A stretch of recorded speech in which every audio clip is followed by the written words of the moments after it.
করলাম, মেনে নিলাম, আর কোরআনের হারামকে আমি হারাম বুঝে দূরে সরলাম, তওবা করলাম। এই কথা আল্লাহর নবী বলছেন যে ব্যক্তি কোরআনের হালালকে হালাল মনে করলো, কোরআনের হালালকে হালাল মনে করিয়া কোরআনের হারামকে হারাম বুঝিয়া দূরে থাকলো, হালালকে মেনে নিয়ে মানলো, আল্লাহ তাআলা বলেন এই ব্যক্তিটার জন্য আল্লাহ তাআলা কি করবে? আল্লাহ নবী বলেন তার জন্য দুজকের জাহান্নামের আগুন আল্লাহ তার জন্য হারাম করে দিবে। সুবহানাল্লাহ বলেন না? হারামাল্লাহু আলাইহি, কথা বুঝেননি?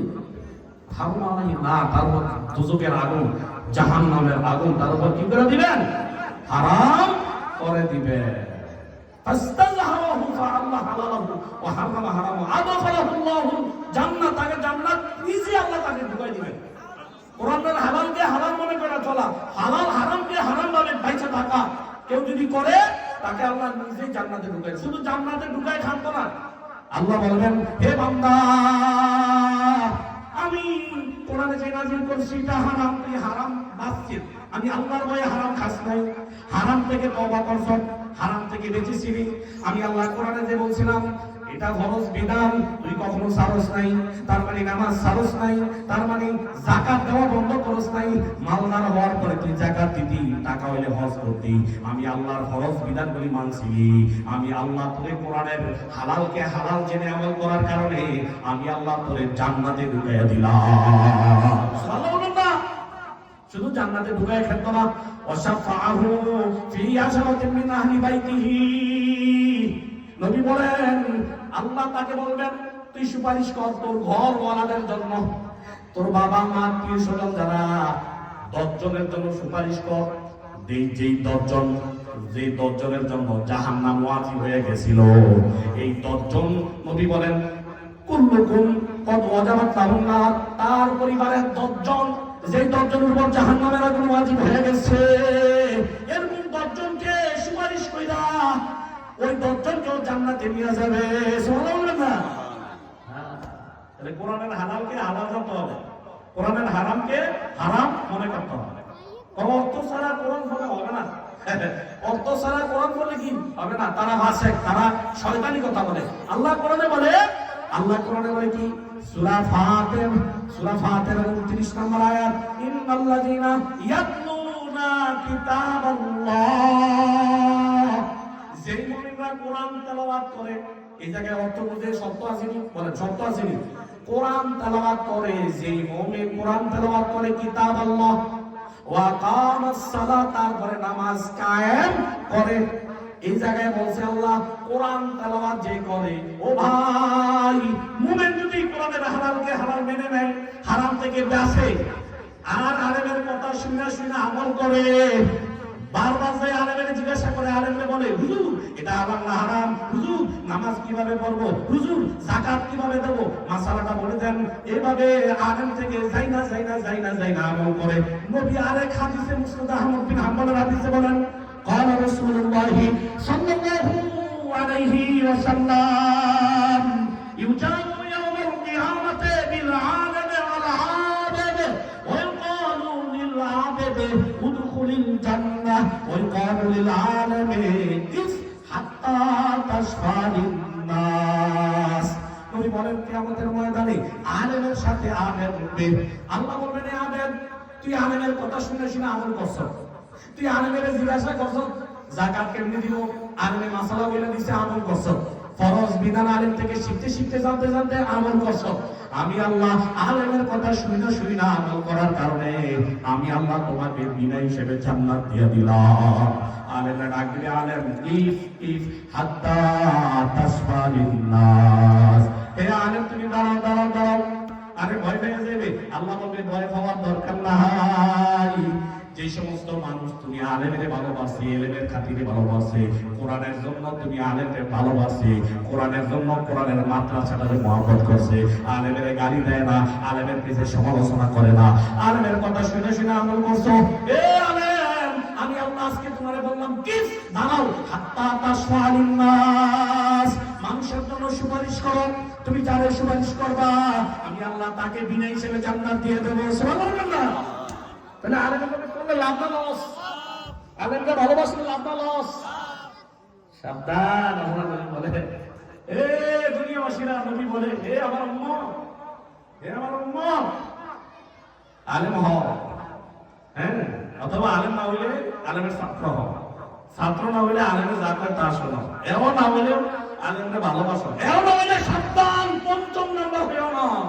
قال رسول الله صلى الله عليه وسلم كن عالما او مستمعا او محبا ولا تكن او مستمعا كن عالما او متعلما او مستمعا او محبا ولا تكن خالصا। নবী বলেন আলেম হও, আলেম না হইলে আলেমের ছাত্র হও।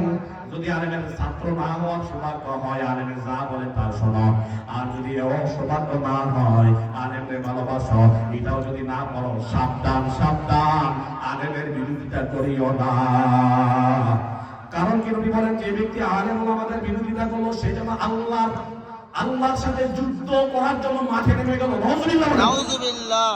আমি বলি না, আল্লাহ নবী বলেন قال رسول الله صلى الله عليه وسلم من حارب, যে ব্যক্তি নবী বলেন যে ব্যক্তি আলেমের বিরোধিতা করার জন্য মাঠে নেমে গেল, কথা বুঝেন নি? মাঠে নেমে গেল, তার বিরুদ্ধে লাগবে কি? আল্লাহ। কথা বুঝেন কথা? বিল মুহারাবাত। হাদিসে আছে মান আদা লিল্লাহি ওয়ালিয়া, মান আদা লিল্লাহি ওয়ালিয়া ফাকাদ হারাবাল্লাহু বিল মুহারাবা। যে ব্যক্তি কোন আল্লাহর ওলি ওলামায়ে কেরামের সাথে দুশমনি রাখে, ফাকাদ হারাবাল্লাহু বিল মুহারাবা, সে যখন যুদ্ধ করার জন্য মাঠে আল্লাহর সাথে প্রস্তুতি নিল। নাউযুবিল্লাহ। তাহলে আলেমের কথা শুনে শুনে আমল করলে, অর্থ না বুঝা পড়লে লাভ না লস? হ্যাঁ, অর্থ বুঝা পড়লে তো নুরুন আলা নূর। বুখারীর হাদিস ওয়ান, কারণ অর্থ যারা পড়ে তাদের তুলনা অনেক, ঠিক আছে, তাদের মর্যাদা অনেক বেশি। কেমন মর্যাদা?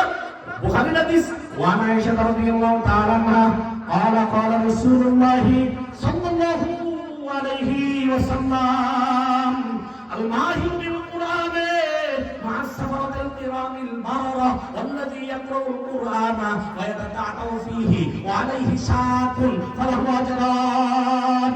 বুখারীর হাদিস। আম্মা জান আয়েশা বলেন আমার নবী বলেছেন মাহির বিল কোরআন, যারা কোরআনের অর্থ বুঝে, কোরআন কি বলছে নিজে জানে, আমল করে, তাদের মর্যাদা কেমন? লাউহে মাহফুজ থেকে যারা কোরআনকে ট্রান্সফার কইরা বাইতুল ইজ্জা, প্রথম আসমানে একটা ঘর আছে বাইতুল ইজ্জা, ওই ঘরের মধ্যে ফেরেশতারা লাউহে মাহফুজ থেকে মাথায় করে নিয়ে আসে। এই ফেরেশতাদের যেই মর্যাদা, যারা কোরআন বুঝে, কোরআন কি বলছে জানে, আলেম, তাদের মর্যাদা ওই লাউহে মাহফুজের ফেরেশতার মতো হয়ে যায়। যারা পড়ে পারে না, থেকে থেকে পড়ে পড়া জানে না,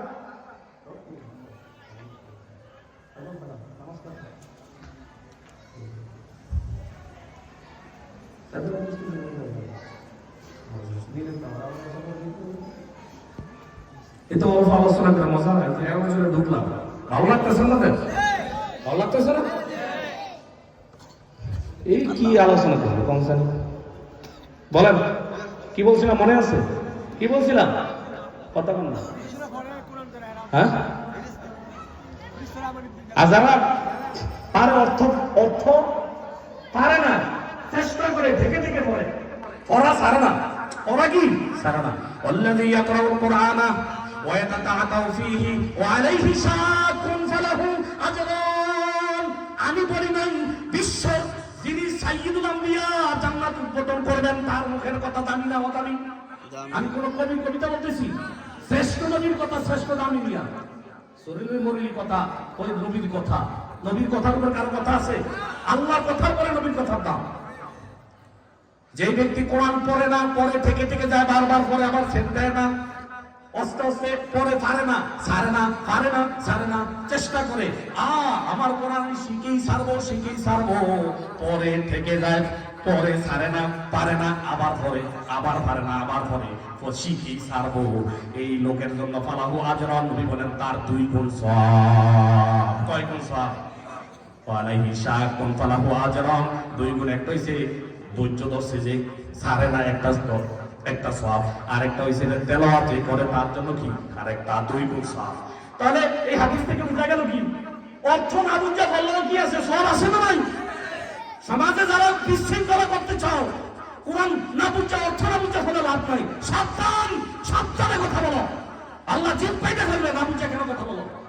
হ্যাঁ হ্যাঁ, মানি যারা অর্থ সহকারে বুঝা পড়ে তাদের দাম আছে না নাই? তাদের দাম আছে।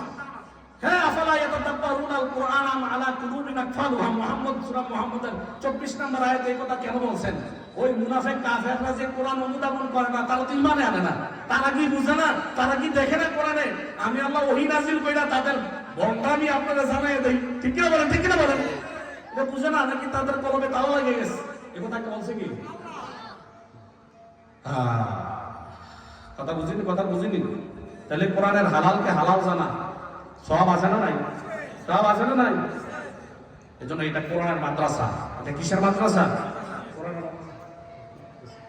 কোরআনের মাদ্রাসা। এখানে আলেমের ফ্যাক্টরি। এই মাদ্রাসা থাকুক।